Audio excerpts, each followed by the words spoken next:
नमस्कार. अन्नपूर्णा रेखा मराठी या चॅनलमध्ये आपलं सर्वांचं खूप स्वागत आहे. दिवाळी फराळमध्ये आज आपण बनवलेले आहेत बिना पाकाचे रवा लाडू.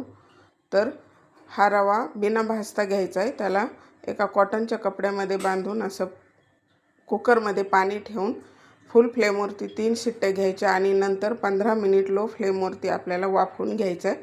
नंतर काढून घेतल्यानंतर त्यामध्ये 100 ग्रॅम साखर म्हणजे अर्धा कपापेक्षा कमी आणि 100 ग्रॅम तूप ड्रायफ्रूट्स घालून ते मिक्स करून त्यामध्ये 3 चमचे आपल्याला दूध घालून त्याचे लाडू वळून घ्यायचे. ते एकदम मस्त पेड्यासारखे बनतात. युनिक पद्धत आहे. तर नक्की एकदा बनवून पहा आणि तुम्हाला कसे वाटले ते कमेंट बॉक्समध्ये कमेंट करा. चॅनलवरती पहिल्यांदा असाल तर सबस्क्राईब करा. मस्त असं मिक्स करून घ्यायचं आहे दूध आणि लगेच लाडू वळायला घ्यायचे.